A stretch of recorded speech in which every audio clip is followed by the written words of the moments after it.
Hello everyone, मैं हूं ऐश्वरी और आप सब देख रहे हैं आईटी मिनट ऑफिशियल। यहाँ हम कंप्यूटर स्किल और प्रैक्टिकल स्किल बिल्कुल बेसिक लेवल से सीखते हैं और एडवांस लेवल तक जाते हैं।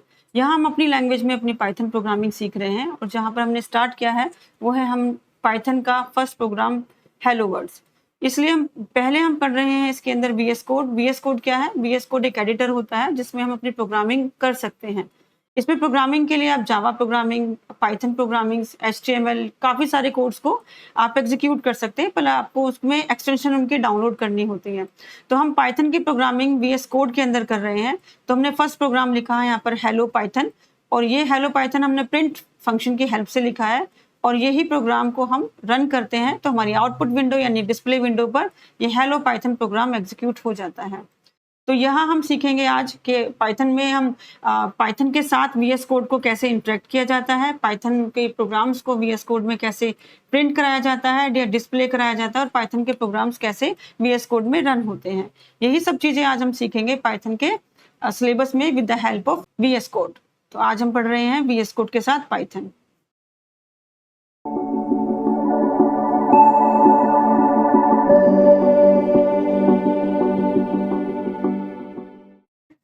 पाइथन का बेसिक्स पढ़ रहे हैं कि पाइथन क्या होता है। हम अपनी विंडोज पे आ गए हैं। आज हम पढ़ेंगे बिगिनर्स, मतलब स्टार्टिंग से पढ़ रहे हैं, जिसमें हम पाइथन को अप्लाई करके और एक प्रोग्राम एग्जीक्यूट करके देख रहे हैं।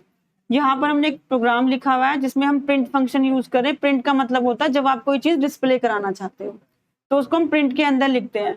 और ये हमारा हेलो इनवर्ट कॉमास के अंदर है और इसका मतलब इसको कहते हैं स्ट्रिंग। ये एक छोटा सा प्रोग्राम है किसी हेलो वर्ड्स को प्रिंट कराने का। ये हमारा रन कमांड है, यहाँ से हम प्रोग्राम को एग्जीक्यूट कराते हैं। अब यहाँ जो आया वो क्या है? डिस्प्ले है। ये हमारी डिस्प्ले है। इसको बनाने के लिए आपने सबसे पहले यहाँ कोड लिखना होता है। ये हमारी कोड विंडो है जहाँ पर लिखते हैं।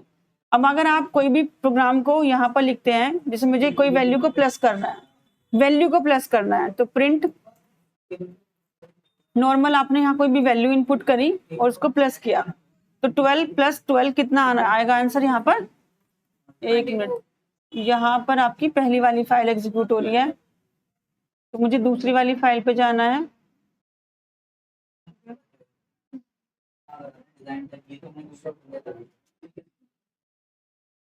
जो आंसर आएगा वो में कौन सा आएगा? 24। ठीक है, तो मतलब आपने यहाँ पे प्लस भी कर दिया।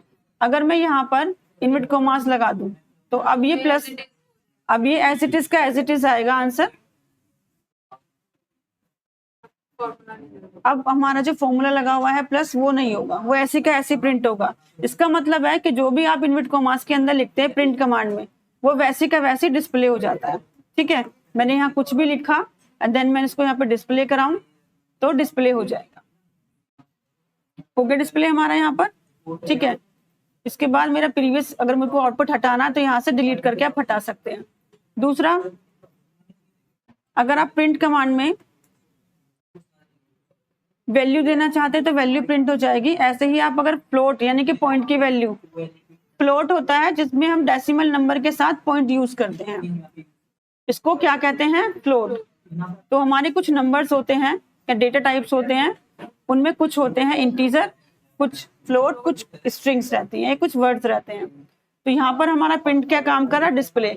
अगर मैं यहाँ प्रिंट हटा दूं VS कोड में और मैं यहाँ पे कोई नंबर सीधा लिखूं और उसको कंपाइल करूं तो ये कंपाइल नहीं होगा। ठीक है, एरर नहीं आएगा, कंपाइल नहीं होगा, क्योंकि मैंने यहाँ पे कोई मिस्टेक नहीं की है। ठीक है, क्योंकि मुझे कोई भी चीज डिस्प्ले करानी है तो हम क्या यूज करेंगे? प्रिंट फंक्शन यूज करेंगे। तो यही चीज अगर मैं प्रिंट में लिखूं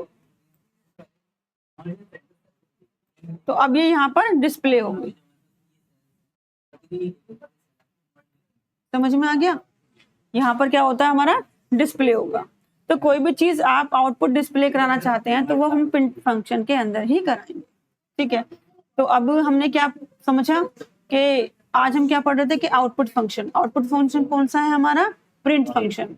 विदाउट प्रिंट हम VS कोड में कोई भी चीज को डिस्प्ले नहीं करा सकते। ठीक है, अब हम पढ़ते हैं यहाँ पर वेरिएबल्स क्या होते हैं? जैसे ए हमारे यहाँ पर वेरिएबल्स है, कोई भी ऐसा कैरेक्टर जिसको आप यूज कर सकते हैं वैल्यू स्टोर करने के लिए। तो वेरिएबल हमारा क्या होता है? कंटेनर होता है। मैंने यहाँ पर ए और इक्वल लगाया, उसके बाद मैंने यहाँ पे कोई भी वैल्यू लिखी, तो जो मेरा ए है एज ए वेरिएबल है और 90 मेरी वैल्यू है। ठीक है, 90 हमारी वैल्यूज है और ए हमारा वेरिएबल्स है, ठीक है। और ये इक्वल ऑपरेटर जो है, ये जो इक्वल ऑपरेटर है वो क्या करता है, राइट से वैल्यू को लेफ्ट में शिफ्ट करता है, ठीक है। अगर मुझे 90 देखना है अब, तो मैं यहाँ प्रिंट फंक्शन में ए स्टोर करूंगी, यानी कि जो वेरिएबल का नेम है वो स्टोर करेंगे, तो यहाँ पर मेरा 90 डिस्प्ले हो जाएगा, ठीक है। फिर अगेन मुझे प्रीवियस डिस्प्ले हटाना है, तो यहाँ पर मेरी विंडो क्लियर हो गई। समझ में आया बेटा? ठीक है, तो ए हमारा इंटीजर है, जो भी वैल्यूज मैं यहाँ पे डेटा के बारे में बता रही हूँ। डेटा क्या होता है, इंफॉर्मेशन, और इंफॉर्मेशन हमेशा अरेंज होती है। तो जो मेरा 90 है वो मेरी इंफॉर्मेशन है, लेकिन ये कौन सी इंफॉर्मेशन है, न्यूमेरिक। तो न्यूमेरिक को यहाँ पर इंटीजर कहा जाता है, ठीक है। अगर मैं इस प्रोग्राम को जितनी चाहूँ उतनी बार चलाना चाहूँ तो आउटपुट चेंज नहीं होगा, आउटपुट 90 ही रहेगा।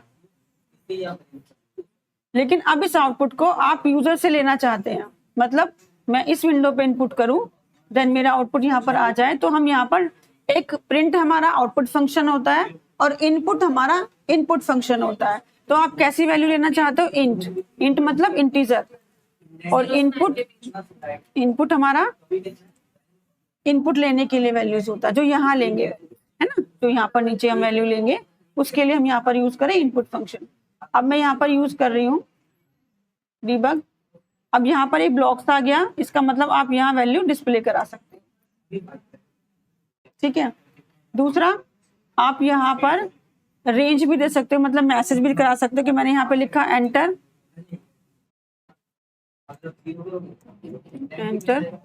A number. यहाँ मैंने डिस्प्ले किया है इनपुट के अंदर मैसेज, तो यहाँ पर आप ऐसे मैसेज भी प्रिंट करा सकते हैं। पहले मैं प्रीवियस जो डिस्प्ले है हमारा आउटपुट उसको हटा देती हूँ। नेक्स्ट यहाँ पर डीबगिंग पे आए, पाइथन फाइल को रन करेंगे और यहाँ पहले आपके पास मैसेज आएगा एंटर अ नंबर। अब यहाँ पर इनपुट कर सकते हैं। अब जो भी नंबर इनपुट करेंगे वो प्रिंट की मदद से डिस्प्ले हो जाएगा। तो ये वाली लाइन जो है हमारी इनपुट की है और जो नीचे वाली लाइन है वो हमारी आउटपुट यानी कि प्रिंट की है, ठीक है। दोनों में समझ में आ गया। अब आप हर बार वैल्यू को चेंज करके यूज कर सकते हो, ठीक है। मैं अगेन यहाँ पर कर रही हूँ, फिर मैंने आउटपुट प्रिंट कराने की कोशिश की, देन मैं अब की बार दूसरा नंबर इनपुट करा रही हूँ, दूसरा नंबर। तो हर बार क्या होगा, वैल्यूज अलग अलग होंगी, ठीक है, अलग अलग डिस्प्ले होगी। आज हमने पढ़ा क्या, वेरिएबल्स। वेरिएबल्स क्या होगा, ए, और इनपुट हमारा इंट हो गया हमारा क्या, डेटा टाइप्स, और इनपुट हो गया हमारा वैल्यू लेने के लिए मेथड, ठीक है। इससे हम वैल्यू ले रहे हैं। अगर ये मेथड्स हम यहाँ पर फॉलो नहीं करते हैं, मैं सीधे यहाँ पर वैल्यू लेती हूँ, सीधा वैल्यू लिया हमने, तो यहाँ पर ये वैल्यू फिक्स हो गई। अब मैं प्रोग्राम को अगर 1000 बार भी रन कराऊंगी तो वैल्यूज यही रहेगी, क्योंकि ये हमने फिक्स कर दिया, ये कांस्टेंट बना। समझ में आ गया। अब इस वैल्यू को हम लेते क्यों हैं, वैल्यूज के साथ मैनिपुलेशन करने के लिए, काम करने के लिए, तभी हम लेते हैं, ठीक है। जैसे कि मैं यहाँ पे करना चाह रही हूँ कि a प्लस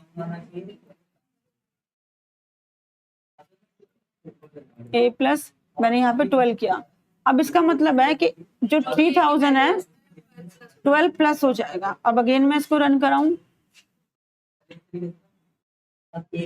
तो हमारा प्रोग्राम यहाँ पर इस तरह से ऐड करके देगा रिजल्ट, ठीक है। अभी और कोई डाउट, ठीक है, समझ में आ गया आपको। अभी सिर्फ हमने स्टार्टिंग में जो पढ़ा है वो पढ़ा है कि हम यहाँ पर VS कोड में किस तरह से प्रोग्रामिंग करते हैं, वेरिएबल कैसे लेते हैं और उन वेरिएबल्स के साथ में वैल्यूज को इनपुट और सीधा डायरेक्टली वैल्यूज को कैसे डिस्प्ले कराते हैं, ठीक है। इसमें कोई डाउट, ठीक है।